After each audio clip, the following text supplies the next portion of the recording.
transition over to the better Pennsylvania team. I think that's where we're going to wrap up today. And Yes. the last little section we got here, it's going to be all Flyers. So Booyah. The Flyers, an almost shaky effort, did come out with a victory over the Tampa Bay Lightning. And again, out of all those round-robin teams, none of them have looked completely dominant. And I know they're not trying to show all their cards or whatever in terms of playing, and also for the Flyers' sake. They played 3 different lineups in 3 different games and still had pretty much the same outcome. 4-1, 3-1, and 4-1. And Brian Elliott started the second game. So it just shows you the depth of this team and also how well, Carter Hart played, especially at the end of that game last night. Yes. And Brian Elliott played pretty well too. I think the one goal he let in was pretty shaky, but I'm not taking that against him. He still played pretty well. The one thing I will say right away about Brian Elliott, I noticed the game that I did watch him play against Washington, correct? Yes. So one of the best things I saw, and this is a major improvement for Elliott throughout his time in Philadelphia. I don't know if you noticed this, but at one point when Brian Elliott did not know where the puck was, it was in the air. He spread out his arms and kind of went like this to kind of cover the open area behind him to cover the post. He's had, unfortunately, in his past, some goals that have went up the puck where the puck went up in the air and bounced in behind him. Specifically, the Stadium Series against the Pittsburgh Penguins, where it was Malkin or Kessel's shot. He stopped it, went up in the air and back behind him, and went between his feet, kicked it in. Right here in the game against the Capitals, the puck went in the air, and right away he was looking around like this, but he had his arms spread out to cover more ground to try to really find that puck and to try to really prevent it, less of a chance of it going in off of a weird bounce. So credit to Brian Elliott there for really, really, learning from his mistakes from the past. And again, we've seen some bizarre goals in the playoffs, not even recently, but over all throughout time we've been watching hockey, and we, and again, if Elliott can do anything like that to really help, it will help make a difference. It will, but again, as I said earlier, my only worry for that would be if Elliott's playing, then there's either Hart's not playing well or he's hurt. Right. That's my only issue if Elliott is playing or the Flyers aren't playing well, and that's a change there. That's my only worry there, because Hart's starting no matter what. There's no question. I agree. But I'll put it this way, Mike. So an interesting note, I was listening to the Vegas Golden Knights Colorado Avalanche game yesterday on my way home, and on the radio and through the NHL app. And the Vegas announcers mentioned that if all goes basically according to plan, they expect, at least from what Pierre DeBoer has said, they expect for Vegas to, in the first round, to use both Marc-Andre Fleury and Robin Leonard. Yeah, I heard that too. Which is very interesting. So it is, not but saying if that the Flyers would do similar. If I had to guess, it's probably dependent on if they're playing well. If Leonard plays lights out, there's no reason to take him out at all. Right.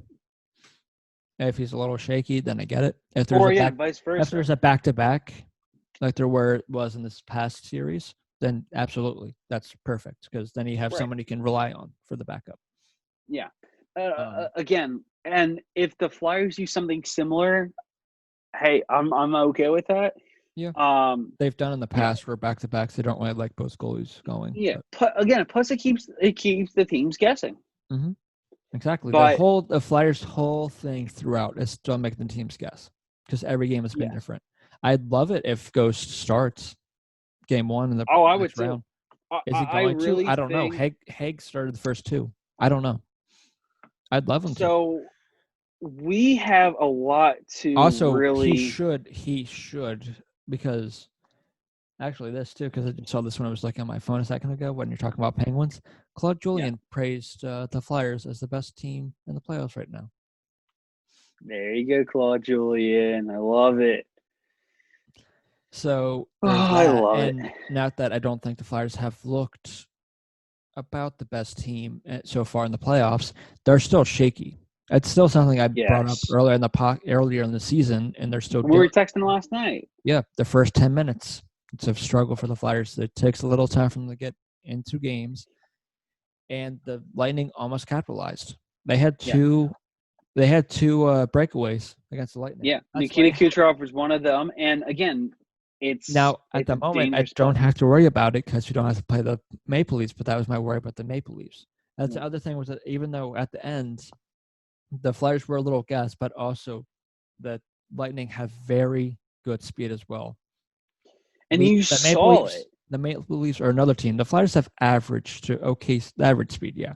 The better speed guys are TK. Ghost still has some, but with his knee, not the same. Yeah, but either way, they're not going to be able to go as fast as say Edmonton, Tampa Bay, or Toronto. So Toronto. Well, you don't have to worry about Edmonton anymore. So they're in the other conference, so that really, I don't know why I mentioned them, but just because of speed. But all right, fair enough. Well, at the same time, Montreal does play with speed too, so they do have to worry about that. Yeah, they do have Jonathan Drouin, they have Jesperi Kotkaniemi, Max Domi, who's a tremendous amount of speed. Yeah, and that still blows my mind. But that's one thing with the question mark with Montreal is there's no clear goal scorers. They're going to get points all four lines. Yeah. And but the Flyers, the reason why I want Ghost to play, this is the whole reason why I was starting this little tangent here I was going on. Outside of the first 10 minutes, that was a struggle. The power play has been a huge struggle. I don't think they've capitalized once in the round robin. 0 for 10, if not 0 for 11 now in the round robin series. That's awful. For that case, Ghost should then be playing in the playoffs. And if it were on the first power play unit. Yes. And no offense to Provorov at all. He's done well when he's gotten it. But that's where Ghost thrives. Ghost should be back in that spot. Throw Provorov. If it's up to me, if I'm Michel Therrien, who I don't like really that much. No. He's one of the few guys we've been able to complain about coaching-wise. Because, again, he's thrown Drew a couple times on the opposite side. But I'd take Niskanen off the power play in general and put Provorov and Sanheimer Myers and then Ghost back on the first unit. And that's fair to say. And again, and kind of going back to also, I think that would also benefit Niskanen too, because his minutes then go down a little bit. But and he gets more energy for more crucial moments of the game. Sanheim and Myers are just so much better offensively at the moment than Niskanen is. No offense to Niskanen, he still has that ability, but I kind of trust them more on the power play. Right, and for Niskanen, I would like to see him just on. Although I think he'll be just fine on the power play unit. Save him for the penalty kill. He's a great defender. He's going to play everywhere else. Him and Provorov are playing everywhere else. So exactly. Give him time to relax. Give him time to get his feet back. Whether it's Provorov on the second unit and maybe Niskanen now on the power play, then that's one way to limit their ice time by not limiting their ice time. Yeah. Or again, just use Sanheim, Myers, and Gostisbehere. That's 3 of the 4 spots. And then, on the blue line, and then a fourth one, give it to a forward. Just split it up. Yeah. It's fine. So either way, you'll have 2 defensemen on one blue line or maybe a power play unit and one for the other. Playing well on that second unit for the forwards, you go Hayes, JVR, and Lawton. That's a solid lineup too. Yeah, that's the second unit essentially, except for TK. So right now, here's what the JVR lines look like for the Flyers. So, and this is what we saw last night. On the first line, Claude Giroux, Sean Couturier, and Joel Farabee, who took Jake Voracek's spot. I don't know what's wrong with him. He just wasn't playing. He's just unfit to play for it now. I don't know. I think it's something personal. I don't think he's just injured or anything like that. I think it's personal. I don't know if he's nothing's really been said if he's left the bubble, if you can really say it. I don't think he's left the bubble. So there's that. So that's kind of important to know. But going back to Raffles is another big loss for the Flyers. Bigger losses. I don't think Michael Raffle is going to be out as long as everyone expects him to be. Raffle I don't either. His injury still was a big loss because again, he plays a huge role in the depth for the Philadelphia Flyers and needs to replace someone like Connor Bunnaman, who has done jack crap lately and not a good enough job. So tell us how you really feel about Connor Bunnaman, Jeff. Shoot him into the moon. Oh my god! I mean, it's not Carson Trawinsky to play than Bunnaman, or hell, Morgan Frost. Yeah, that wasn't. Mitch and I did have that discussion of as a fourth line trying Farabee and Frost. That would be a good line. Anyway, so back to the lines though. Scott Long, Kevin Hayes, Travis Konechny. Holy hell, what a line! That line is staying put. I'm calling it the chirp line. That is staying put. I love it. Those three guys together, they are dominating. Oh gosh. It's seriously, it's such a dominating line. It's amazing. Third line, this one is a very interesting line, but I love it. James Van Riemsdyk. They haven't done much, unfortunately. Right. They haven't done much with James Van Riemsdyk, Derek Grant, and Nicholas Aube-Kubel. Except for Aube-Kubel last night. Yeah, but again, the second goal, he wasn't even with his line mates. He was with Sean Couturier. Yeah, I think it was just in the middle of a line change. Yeah. And this fourth line, it's not a good line. Nate Thompson, Connor Bunnaman, and Tyler Pitlick. It's not great. I don't have a problem with Thompson because, although he doesn't look great. You need a center there. But also playoff experience. Especially with thoughts in the second line. You need a fourth liner. Right, exactly. So I would keep if Bunnaman does Thompson and Pitlick, that's fine. Yeah. Pitlick, if when he gets healthy, Michael Raffle replaces him. Right now, and it's just because Raffle's hurt, I don't think it's that big of a deal because it's your fourth line. They're out there for what? That's true. But again, the way that they're out there for 8 minutes at best, and at the playoffs, it's going to be probably a little less, even though AV really likes using all four lines. So either way, it's 8 minutes, and they're not going to be out there too much. The way I'll put it is like this. So for the Flyers, back when Raffle was healthy, they had a first line, a second line, and 2 third lines. That's how good and how much depth that this team has. But with Bunnaman there and Thompson together with Pitlick, it's back to a fourth line. There's no such thing as 2 third lines again for the Flyers. That's where they need Raffle to back and to get healthy as soon as he possibly can. But again, even if you have one of Voracek or Raffle in the lineup, you bump someone down the line, which is fine, and then you get rid of Bunnaman or Thompson or both if Voracek and Raffle come back. This lineup is even more lethal. When Raffle does come back, if I believe. He'd go on the third line. Voracek. I'm assuming he comes back before. Bunnaman would be out anyways because Farabee, I'm assuming, would stay in because he's played well. He has played very, very well, and this team is so much better with Joel Farabee in the lineup. So let's say I think the only reason why Bunnaman is playing is because there's 2 out. Right, I'd honestly would rather him than Andrioff, if being honest here.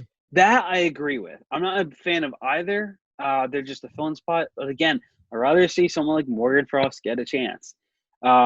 It's very little chance that he does get a chance, but if they're playing a rookie, throw in Morgan Frost. He's going to do more than Connor Bunnaman. Bunnaman looked awful last night. He turned the puck over. He made too many awful plays. It was an embarrassing. I can point out to a couple Flyers that didn't look great last night. So. Oh no, for sure. And again, but also, I'm not taking anything out of that either, because even though Hedman did get hurt last night, and they didn't have Stamkos, the Lightning are just the best team. It's on paper, they're just easily the best team. 100%. Now, at the moment, I don't think it's a huge loss without Hedman. Deeper into the playoffs, if Hedman's out, that's a big loss for them. Yeah, so we don't know how long Hedman's out for. Unfortunately we won't know because of how the new rules are and everything. But it definitely looked like his ankle. I don't know if it's like a broken ankle or what, but it did not look good. You say it's just a sprain? Hopefully it's just a sprain, because I would really hate to see someone like Victor Hedman be out for a while. Yep. There's no update yet from Tampa Bay on Victor Hedman from Joe Smith 2 hours ago. Worth noting, because Joe Smith also, he covers the Lightning for The Athletic. He tweeted out 2 hours ago, worth noting that the Lightning only brought 9 defensemen to the bubble, citing the fact that no team in the last 10 years needed more than 9 D in the playoffs. They're already down 2 defensemen before game 1. With Jan Rutta unfit to play, they still have 7, but their depth is tested. So things are getting a lot more interesting. Yep. For the Lightning. Yeah. Quickly, Jeff. Yes. I think that's. I don't know how much Chelsea got on the Flyers, but that's all I have really. The only other thing I was gonna say, how do you think? How do you think they'd fare against Montreal? Not that it's. I like what their chances against Montreal the best of either the Maple Leafs Columbus possibility or the of these 3 Columbus, teams. Toronto, I prefer Montreal. I like, again, I think Montreal should not be taken lightly. Let's not forget. Yeah. Even though it was 3-on-3. Remember what Provorov did the last time, if I'm not mistaken, against Montreal? Oh, by the way, about that play, an underrated moment, I believe, is from Kevin Hayes. He yelled from the bench, "Forward, Provy, forward." He yelled forward at Ivan Provorov, letting him know that Max Domi was covering the defense. So Provorov knew it was not a defenseman who did not play that. No offense to Domi, he did not recover Provorov well enough on that play to make that. But so that was an underrated moment. I will also say the Flyers did deserve that number 1 spot. Even though absolutely. Tampa Bay played significantly better in that game. Absolutely. And the other 2 games, they looked good, but they kept giving up leads. Yes. The one they wanted a shootout, and the other one came down to the last couple minutes of the game. Yeah. So here's my thing about Montreal, and then one last thing about the Flyers in general. So for Montreal, I don't think the Flyers should take them lightly. I don't think AV will allow them to take them lightly. No. Also, fun fact: his former organization. So there you go. But so here is how the Canadians match up against the Philadelphia Flyers. Tomas Tatar, Nick Suzuki, Brendan Gallagher, their first line. That's a pretty solid first line. A lot of speed, though, in Nick Suzuki and Brendan Gallagher. Brendan Gallagher is a very pesty player who can score and bring a lot of energy, kind of like TK, also wearing number 11 on the wing. That will be a good matchup for Sean Couturier and Claude Giroux, along with whoever is on that top line. Once you get farther down those lines, it gets a lot not that good. It's not the best. It's not the best. It's not the best, not the worst. So they have Jonathan Drouin, Jesperi Kotkaniemi, and Joel Armia. Second line, that's a very good second line in my opinion. They could argue that. Honestly, Drouin hasn't done too much since leaving Tampa Bay. He hasn't. He's had his moments in that game against the Penguins where he blew that penalty shot, where he tried to get fancy and the puck slid off his stick. That was bad. Kotkaniemi, he's still finding his game. He's playing well, but he's still finding his game. Armia, provides a lot of depth. I'm just a little surprised that he's on the second line. That's all. We are playing Dale Weiss and Jordan Wheel. Yeah, so there's that. Even though I don't think Wheel was playing. Philip Deneau and Paul Byron, their third line. Deneau, he is a good player to watch out for. For the Flyers, they need to have someone covered. Deneau, I think he should not go unnoticed. He's a lot better than he seems. He could provide a spark for him, and Luckinen seem to be having some sort of connection, or some sort of chemistry together. Then the fourth line, this is it's like you're picking names out of a hat. Dale Weiss, Alex Belzile, and Max Domi all together on the fourth line. This makes no sense. This is the only line I don't get for Claude Julien. Max Domi does not belong on the fourth line. I don't get it. It makes no sense. It's a mind grenade for me. Here's where it gets interesting. Ben Chariot, Shea Weber.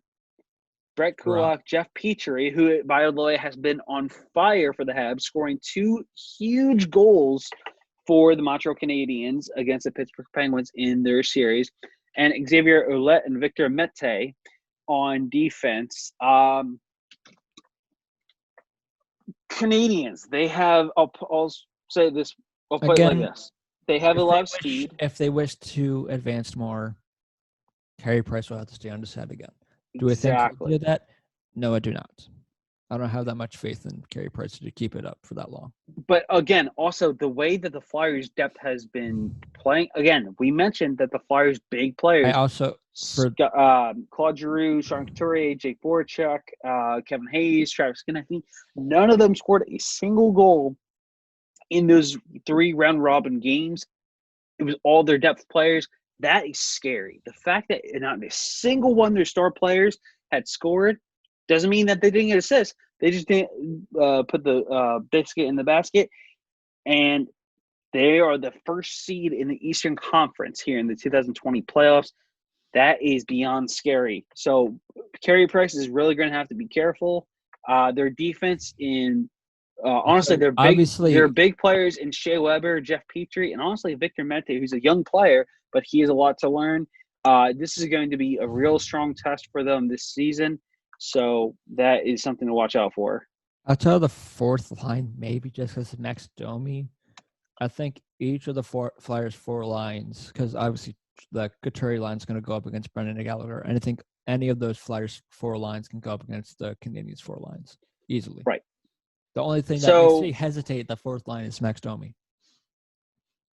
Yeah. I mean, I know what we're going to get with Dale Weiss, so. So I'll put it this way. So the Flyers have done better of this too, especially in the round robin. Don't take dumb penalties or try not to take as many penalties. Yes, that is a huge one. We saw a few of that last night. Yeah, don't let Shea Weber get his shot off. No. Even though he's older, he still has that shot. So I will say this for the Flyers and the Canadiens. The Flyers lead the season series 2-1. I'm throwing out the window. That doesn't mean anything to me. Season series mean nothing to me. Exactly. This is a completely new animal. The only trouble I give the Canadians giving the Flyers is that, again, they played down to the Canadians and the Habs ran all over them. I think it was a 4-1 win back in January. And, that's not a good thing for the Flyers to do. So, and again, the last thing I kind of want to get into here, Mike, about the Flyers is that, and again, we saw this at the end of the game, and you even pointed it out, was that the Flyers, they played back, and that ended up, like they didn't play their best game. They really didn't towards the final period, and that really. No, I'd say majority of that game was Tampa Bay. It really was. And they actually put it great. I think Bush may have even said it in the broadcast. I know it wasn't Milbury, but the penalties deflated the Flyers. It really did. They looked very flat in the second. In the third period, they had their moments where they looked pretty good, but they took some dumb penalties. Travis Konecny, not the smartest play there. Did score. The Flyers were perfect all round robin, shorthanded, and then they had the one goal. Their one goal came on their power play. One of the X factors for the Flyers, I will say, they need to figure out their power play. If they want to advance, they need to figure that out. They really do.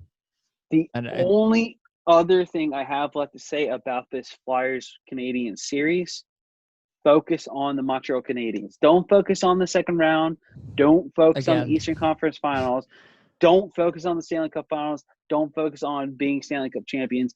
Focus on the Montreal Canadiens in round one. I think the thing that makes this team so great is that I don't think they worry about the next opponent or the following opponent or the next round. They're worried about that game and that game alone. If it's the Red Wings, they're going to care about the Red Wings. They're not going to look at the Red Wings, and if they're playing the Penguins next, care about the Penguins. Yeah. They might start like Brian Elliott over Carter Hart or something, but outside of that, they're still going to take him equally as seriously. Well, again, which is nice. Also, but again, my this too. point is, this is going to be so key.